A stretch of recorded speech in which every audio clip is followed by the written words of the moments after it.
There were these sports journalists, and they had a new piece of equipment to cover the Olympics, which was this live satellite feed camera. And it was never intended that this camera, I don't think anyone created that camera imagining it to cover a hostage crisis. And they turned it onto this crisis. And now it's something we're all very familiar with.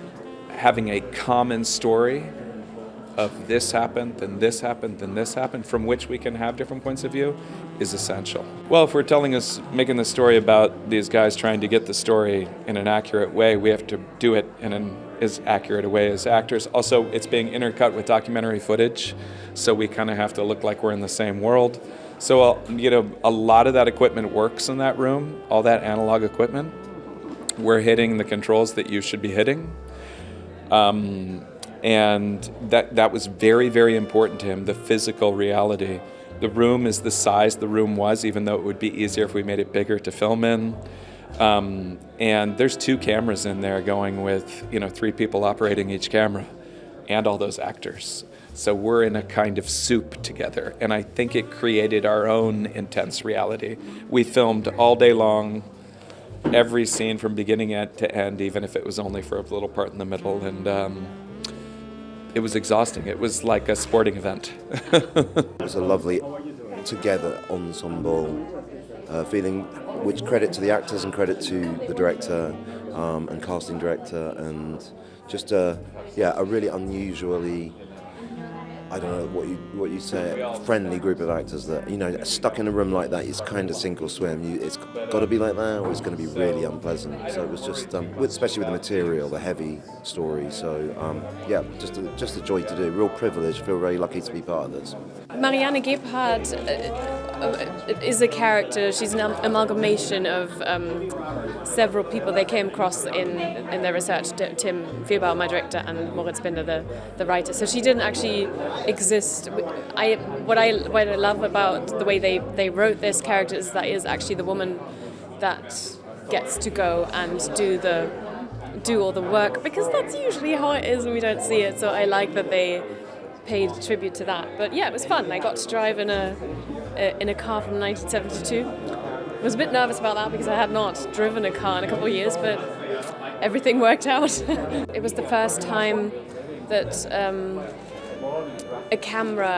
a live camera was pointed at a tragic event unfolding as opposed to sports, and I think that has a lot to do with the way we consume news these days. As an audience, we are in the room with these sports journalists who all of a sudden have to make decisions on how to report on news.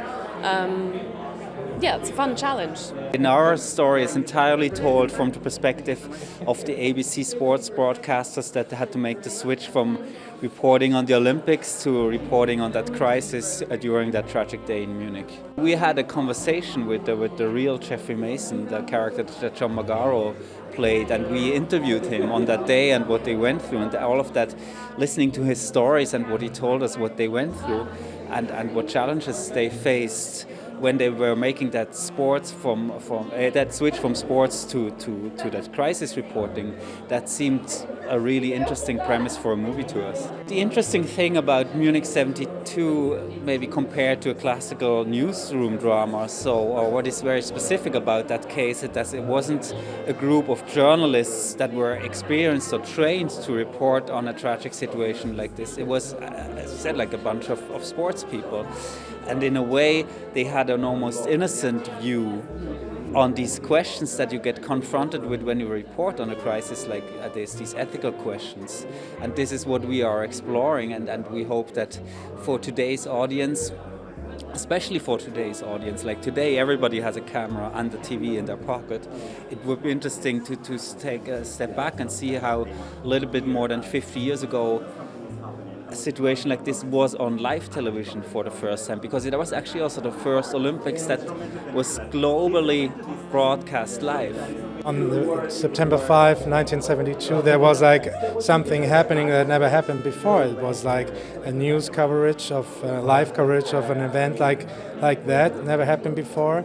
And you have to remember that those people were mainly sports journalists doing this, experts in live coverage, and they achieved something that has never been done before. The director Tim and I, we really dug deep into research. We read a lot of police files that only was available by that time. They weren't available before.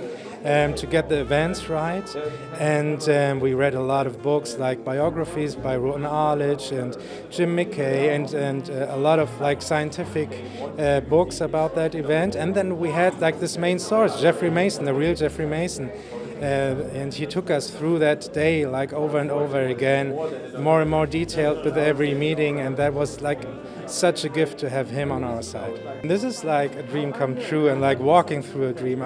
We would never have expected something like this happening, and seeing how the movie is received and how people react to it. I mean, this is like a dream come true. We try to recreate this feeling, first of all, and that's why we built, we had like a tiny soundstage, and we had the original blueprints of the soundstage back then, and we tried to really recreate the rooms without moving walls, so it was really a tight space for all the actors and the cameras and everyone to work in, and I think that is part of why it feels so intense and authentic. To make it a thriller, like to really get the feeling, of the people that were they had to deal with something like this for the first time basically, and they didn't know what they will end up with, and they didn't know really what they're doing, and they really tried their best. And so we wanted to, make the audience feel that adrenaline and this rush that they are going through.